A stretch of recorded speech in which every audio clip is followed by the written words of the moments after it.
TTV தினகரனும் என்டிஏக்குள்ள வருவதற்கு வந்தாருன்னா நான் ஆச்சரியப்பட மாட்டேன். கண்டிப்பா இவர் என்டிஏக்குள்ள வந்துடுவார். அவரும் யாரை நம்பி மண்குதிரையை நம்பி ஆத்துல இறங்கினாருன்னு தெரியல.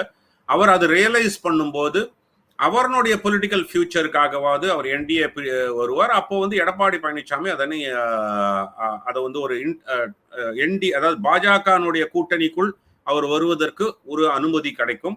அந்த ஒரு ஒப்புதல் இரண்டு பக்கமும் 2 பேரும் அதை ஒப்புக்கொள்வார்கள் அப்படிங்கிறதா பார்க்கிறேன். செங்கோட்டையன் என்னை பொறுத்த வரைக்கும் அந்த ஒரு இந்த ஊழல்னு சொல்றோம் பார்த்தீங்களா, இது சரி செய்யப்பட்டு அவருக்கு ஒரு முக்கியத்துவம் கொடுக்கப்பட்டு ஒரு பிரதிநிதித்துவம் கொடுக்கப்பட்டு அப்படி ஒரு அரவணைச்சு உள்ள வந்துடுவார்னு தான் பார்க்கிறேன் என்னை பொறுத்த வரைக்கும்.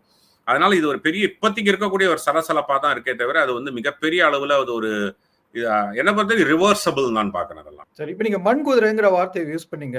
அதிமுகவிலையும் அப்புறம் வேற வெளியிலயும் சில பேர் என்ன சொல்றாங்கன்னா அந்த மண்குதிரை அண்ணாமலையா இருக்கலாங்கிறாங்களே, அதை பத்தி என்ன நினைக்கிறீங்க? சார், இதை நான் ஒரு ஊகமா தான் சொல்ல முடியுமே தவிர அண்ணாமலை தான் செய்திருப்பார் என்று நான் வந்து ஒரு கிரெடிபிள் ஜேர்னலிஸ்டாக அதை நான் சொல்ல விரும்பல. ஏன்னா அது ஒரு ஊகமாக பலரும் சொல்றாங்க. அது எஸ்பெஷலி எதிர்கட்சியில் இருக்கக்கூடிய திமுகவில் இருக்கக்கூடிய சில ஊடகவியலாளர்களோ இல்லைன்னா வந்து அதிமுகவில் இருக்கக்கூடியவர்களே கூட அண்ணாமலை மேல இருக்கக்கூடிய காழ்ப்புணர்ச்சினாலையும் சொல்றதா இருக்கலாம். அதற்கு ஒரு கிரெடிபிள் ஆதாரம் இல்லாததுனால அந்த ஆதாரம் இல்லாத ஒரு குற்றச்சாட்டை நான் வைக்கிறதுக்கு தயாரா இல்லை.